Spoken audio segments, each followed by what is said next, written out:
नमस्कार साथियों।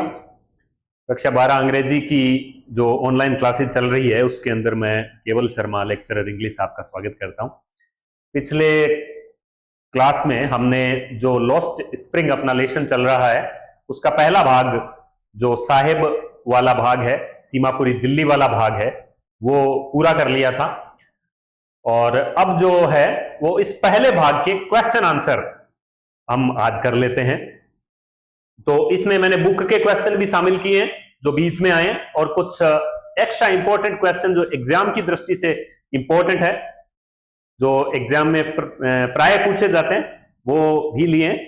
तो इस क्वेश्चन आंसर वाले सेक्शन में अपन चलते हैं आज की क्लास में। वो जो सीमापुरी दिल्ली वाला जो क्षेत्र है और साहिब वाला जो पार्ट है उसके क्वेश्चन आंसर हम करते हैं। Lost Spring, textual question and other important questions. ठीक है, क्वेश्चन ऑफ द बुक। पहला क्वेश्चन है, देखो ये बुक का क्वेश्चन है। What is Saheb looking for in the garbage dumps. इसमें दो क्वेश्चन है, दो है क्या, तीन है। पहला है what is Saheb looking for, क्या तलाश कर रहा है वो, साहेब क्या तलाश कर रहा है, साहिब क्या तलाश कर रहा है गार्बेज डंप्स में, कचरे के ढेर में। अगर ये वर्ड मीनिंग आपने पहले याद कर लिए हैं, तैयार कर लिए हैं, तो क्वेश्चन समझने में कोई दिक्कत नहीं आएगी। गार्बेज डंप्स में, कचरे के ढेर में, कचरे के ढेर में साहिब क्या तलाश कर रहा है, कचरे का ढेर। वेयर इज ही, वो कहां है और कहां से आया है। And where has he come from, कहां तो वो अब है और कहां से आया है। तो एकदम इसका सिंपल सा जो आंसर है वो देख लेते हैं। इस Saheb is looking for gold in the garbage dumps. Saheb is looking for gold in the garbage dumps. Looking for gold, gold की तलाश कर रहा है वो। साहेब गार्बेज में गोल्ड की तलाश कर रहा है, गार्बेज डंप्स में, कचरे के ढेर में सोना ढूंढ रहा है।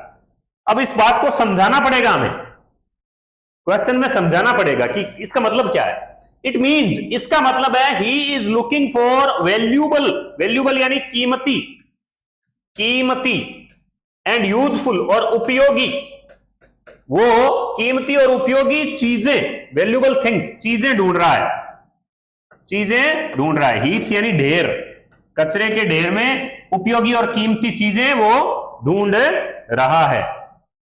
Sahib is a rag picker, Sahib एक रैग पिकर, रैग पिकर मतलब कचरा बीनने वाला है। He is in Seemapuri Delhi, वो सीमापुरी दिल्ली में, दिल्ली में।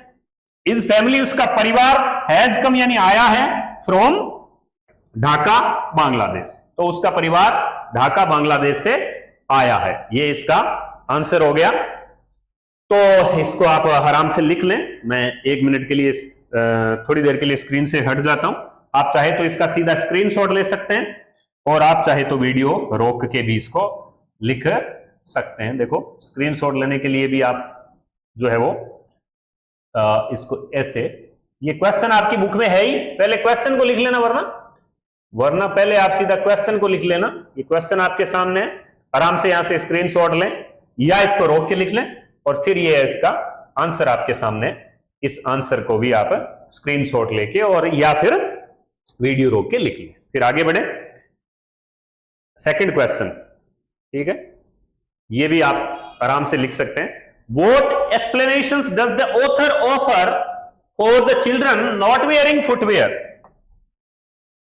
What explanations, क्या कारण या स्पष्टीकरण, क्या कारण या स्पष्टीकरण, स्पष्टीकरण, क्या क्या कारण या स्पष्टीकरण ऑथर ऑफर करती है, प्रस्तुत करती है, लेखिका प्रस्तुत करती है उन बच्चों के लिए नॉट वेयरिंग फुटवेयर, जिन्होंने फुटवेयर नहीं पहने हुए।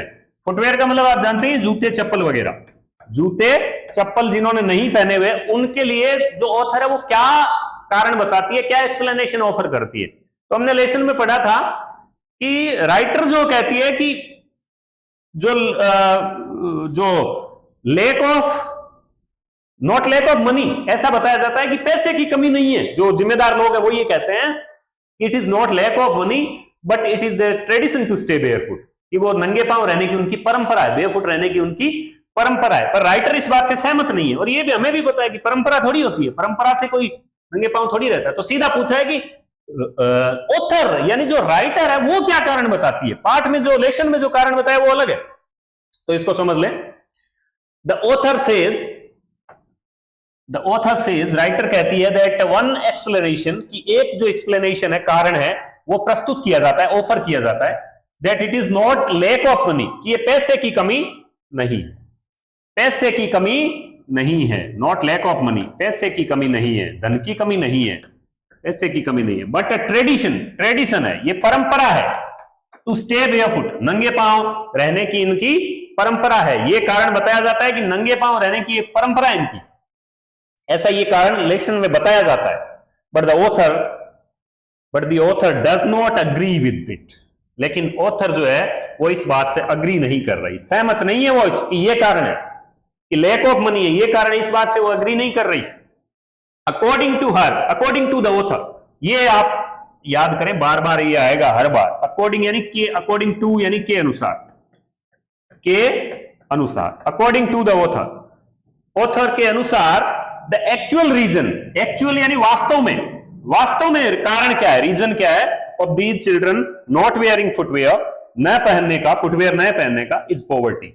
जाहिर सी बात है, ऑब्वियस सी बात है, स्पष्ट सी बात है, इन बच्चों के फुटवेयर न पहनने का कारण क्या है, गरीबी है, ओनली पॉवर्टी, ओनली, सिर्फ गरीबी है। और क्या कारण है भाई, this reason seems most valid too, और ये जो कारण है वो हमें, दिस रीजन सीम्स यानी प्रतीत होता है, लगता है, मोस्ट वैलिड मतलब उचित भी लग रहा है, सही भी लग रहा है, हमें वैलिड भी लग रहा है, यही कारण है ना, लैक ऑफ मनी है, यही तो कारण है, ट्रेडिशन थोड़ी है कोई। तो ये इसका आंसर हो जाएगा। मैं इसको स्क्रीन पे कर देता हूं, आप इसको आराम से लिख लें, ये आपके सामने ये इसका आंसर हो जाएगा। The author says that one explanation is offered that it is not lack of money but a tradition to stay barefoot, but the author does not agree with it. According to the author, the actual reason of these children not wearing footwear is poverty only.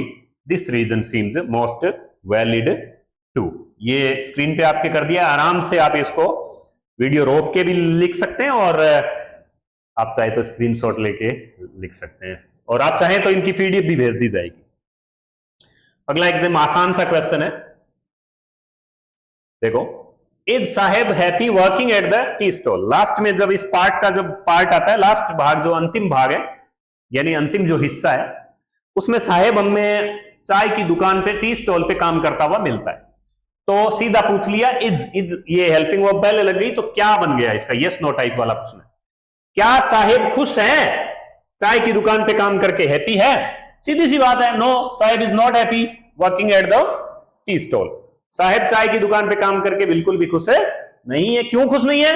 Because, क्योंकि he is no longer his own master, क्योंकि वो अपना मालिक अब खुद नहीं है। Because he is no longer his own master, क्योंकि वो अब अपना मालिक खुद नहीं है। और नाउ, अब वो फील यानी महसूस करता है, बाउंड, क्योंकि वो अपना मालिक खुद नहीं है तो बंधा हुआ महसूस करता है, बाउंड एंड बर्डन्ड, और बर्डन्ड यानी बोझ महसूस करता है। स्टील कैनिस्टर उसको हैवियर लगती है ना, भारी लगती है ना, तो वो अपना मालिक, Sahib is no longer his own master, इसलिए वो खुश नहीं है। एकदम आसान सा क्वेश्चन है। तो ये बीच में 3 क्वेश्चन बुक के आए हैं इस वाले पार्ट में, साहिब वाले पार्ट में। एडिशनल इंपॉर्टेंट क्वेश्चंस, एडिशनल का मतलब अतिरिक्त, अन्य, एक्स्ट्रा महत्वपूर्ण। देखो सीधा एक प्रश्न पूछा जाएगा, वेरी इंपॉर्टेंट है। लेसन के दौरान मैंने इसको बहुत अच्छे से समझाया है इस बात को, फिर भी यहां और question, garbage to them is gold, कचरा उनके लिए सोना है, ये क्वेश्चन है। व्हाई डज दिस, सॉरी ये वोट होना चाहिए, ये मैंने मिस टाइप हो गया, वोट कर लेना, इसको वोट कर लेना, ठीक है। व्हाट डज दिस मीन, इसका क्या मतलब है?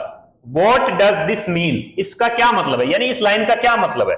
व्हाई डज द ऑथर से सो, ऐसा ऑथर क्यों कहती है कि कचरा उनके लिए सोना है, ऐसा क्यों कहा गया है? सीधी सी बात है, द लाइन इज सिंबॉलिकल, प्रतीकात्मक लाइन है, ये प्रतीकात्मक है। द ऑथर वांट्स टू से, द ऑथर वांट्स टू से यानी कहना चाहती है। यहां पर ऑथर क्या कहना चाहती है? कहना चाहती है कि the garbage is as much valuable to them as gold, कि कचरा उनके लिए, गार्बेज जो है वो उतना ही वैल्यूबल है, कीमती है उनके लिए मतलब रेग पिकर्स के लिए जितना कि सोना है। कचरा उनके लिए उतना ही कीमती है जितना सोना हो। It is the source of survival, it is the source of survival, source है उनके लिए, स्रोत है ये मेरी स्रोत है, ये उनके लिए सोर्स है।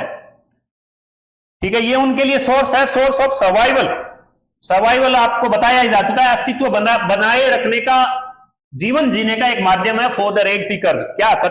कचरा जो है वो रेग पिकर्स के लिए जीवन जीने का माध्यम है, जीवन जीने का माध्यम। It is only through garbage, सिर्फ कचरे के द्वारा ही, सिर्फ कचरे के माध्यम से ही वो लोग जो हैं दे अर्न यानी कमाते हैं। क्या कमाते हैं? कचरे के माध्यम से ही अपनी डेली ब्रेड, रोज की रोटी कमा पाते हैं। कचरे के माध्यम से ही तो वो रोज की रोटी कमा पाते हैं, इसलिए कहा गया है garbage to them is gold. तो इसको थोड़ा और छोटा मैं कर देता हूं क्योंकि 2 पेज में आने से बीच में गैप आ गया। दिख रहा होगा? नहीं दिख रहा? चलो 2 भागों में देख लें आप। इतना लिख लें पहले। The line is symbolical.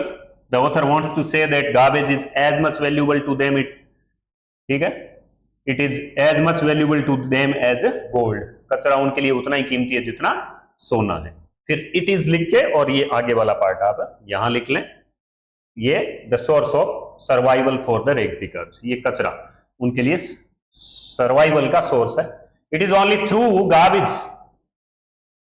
they earn their daily bread. ये आपके सामने एकदम ठीक है। Next question, what does the name Saheb mean? Simple सा क्वेश्चन है। जो साहेब नाम आया है इसको इन्वर्टेड कोमा में ही रखना है। देखो साहेब जो नाम आया है उसका मतलब क्या है? पार्ट में आया ना, लेसन में, चैप्टर में, साहेब नाम का क्या मतलब है, क्या मीनिंग है इसका? तो आया था ना, the name Saheb means lord of universe, lord of universe, ब्रह्मांड का मालिक, साहेब नाम का मतलब है। Saheb does not know what it stands for, Saheb नहीं जानता इसका मतलब क्या है। मतलब साहेब इसके रियल बात से what it stands for, Saheb नहीं जानता कि ये इसका अर्थ क्या है। लॉर्ड ऑफ यूनिवर्स जो अर्थ है साहेब नाम का वो उसे नहीं पता, अपने नाम का अर्थ उसे नहीं पता, बहुतों को नहीं पता होता, बहुत सारे लोगों को। सोचिए आपको पता है क्या, किस किस को पता है कि साहेब नाम का मतलब ये होता है? सॉरी मतलब अपने खुद के नाम का क्या मतलब है, ये किस किस को पता है? जिस प्रकार से साहेब को नहीं पता कि उसके नाम का मतलब लॉर्ड ऑफ यूनिवर्स है। ठीक है, नेक्स्ट है डिस्क्राइब द पैथेटिक या मिजरेबल पूछ सकता है। देखो सीमापुरी पर प्रश्न आएगा। डिस्क्राइब यानी वर्णन करो, पैथेटिक दयनीय, दोनों का अर्थ लगभग एक ही है। दयनीय या करुणाजनक, दयनीय या मिजरेबल, दयनीय दुखी करने वाली दशाएं, कंडीशन ऑफ सीमापुरी, सीमापुरी की दशा का वर्णन करिए। या डिस्क्राइब द लाइफ ऑफ रेग पिकर्स इन सीमापुरी, सीमापुरी में जो रेग पिकर्स हैं उनकी लाइफ कैसी है। मतलब कुल मिला के सीमापुरी जब वो विजिट करती है ऑथर तो क्या क्या देखती है उसको बताना है हम। ठीक है, अपने पढ़ा था ना, तो सीमापुरी में क्या क्या है देखो। सीमापुरी एकदम आसान भाषा में आंसर लिखने की कोशिश की है मैंने। Seemapuri is A slum area, Seemapuri क्या है? एक स्लम एरिया है। स्लम एरिया बताया था, झुग्गी झोपड़ वाला। अराउंड 10,000 रेग पिकर, करीबन 10,000 रेग picker live in Seemapuri, Seemapuri में रहते हैं।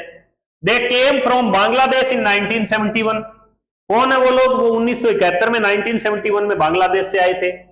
दे लिव, वो रहते हैं in mud houses, mud houses यानी मिट्टी के घरों में रहते हो, मीनिंग सारे बताए जा चुके हैं।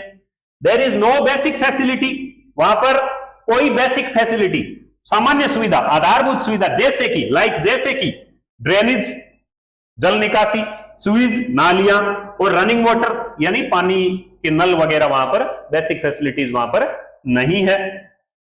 दे हैव नो आइडेंटिटी और नो वैलिड परमिशन, और उनके पास कोई आइडेंटिटी भी नहीं है, कोई पहचान भी नहीं है, और न ही उनके पास वैलिड परमिशन है। वैलिड परमिशन से तात्पर्य उनके पास कोई जो है वो वैध अनुमति नहीं है। ठीक है, और but they have ration cards which, लेकिन उनके पास राशन कार्ड है विच इनेबल, जो उन्हें योग्य बनाता है, जो उन्हें इनेबल करता है, योग्य बनाता है। क्या योग्य बनाता है? टू बाई टू बाई यानी खरीदने के लिए, उन्हें योग्य बनाता है टू बाई ग्रेन यानी अनाज खरीदने के लिए योग्य बनाता है। There condition is utterly miserable, पूर्ण रूप से उनकी कंडीशन पूर्ण रूप से मिजरेबल है, दयनीय दशा है।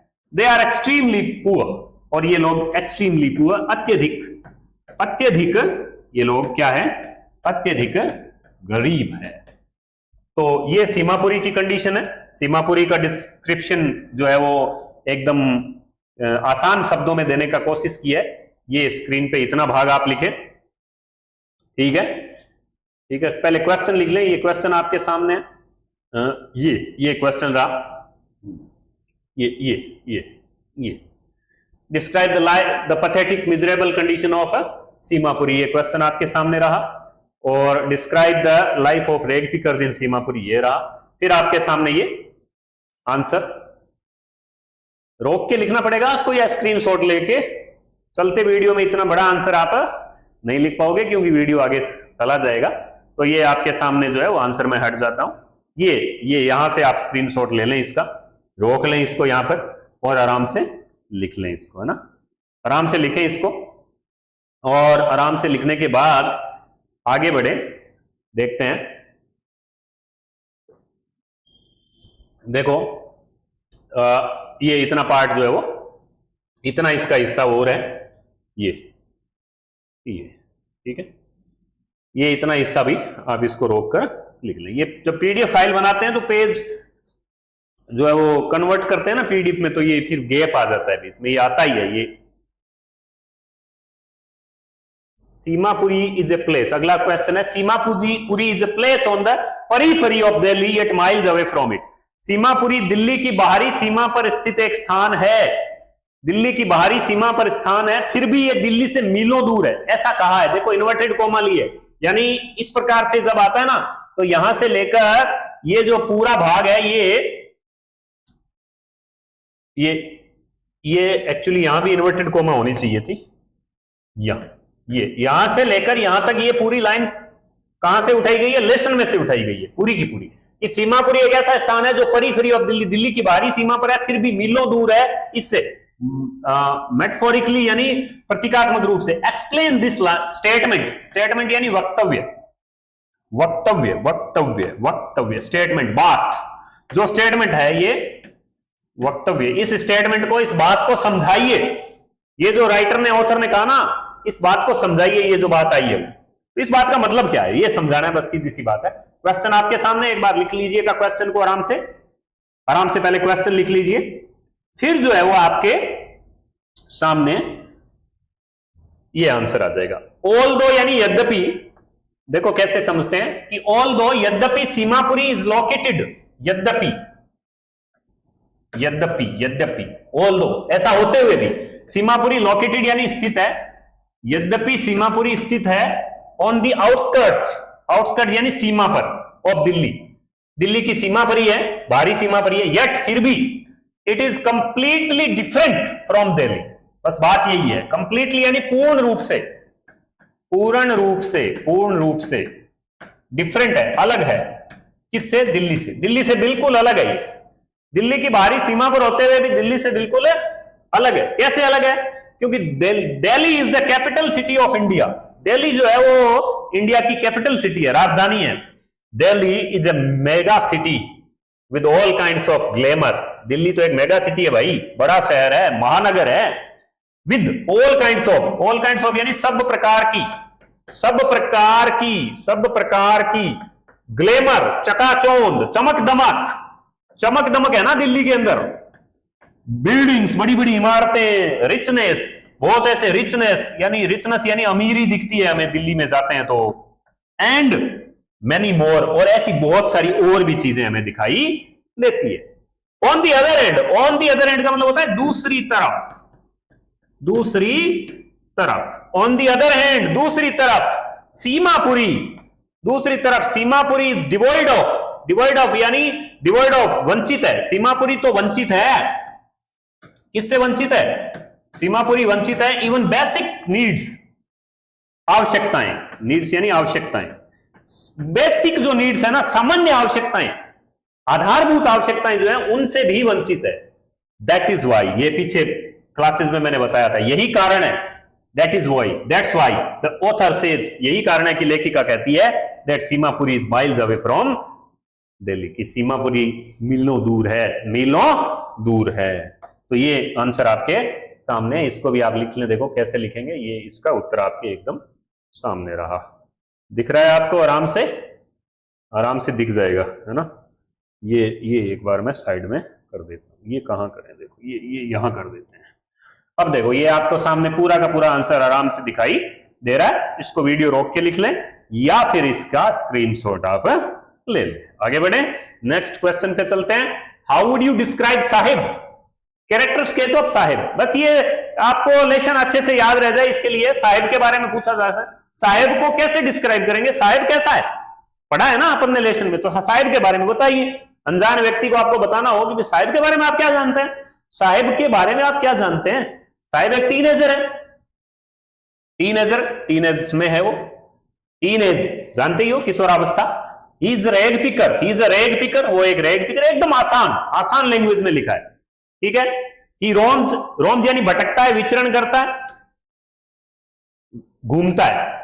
घूमता है वो, वॉक्स घूमता है, देयर स्ट्रीट गलियों में, बेयरफुट वो घूमता है, गलियों में घूमता है, स्पेस कम है ना बीच में।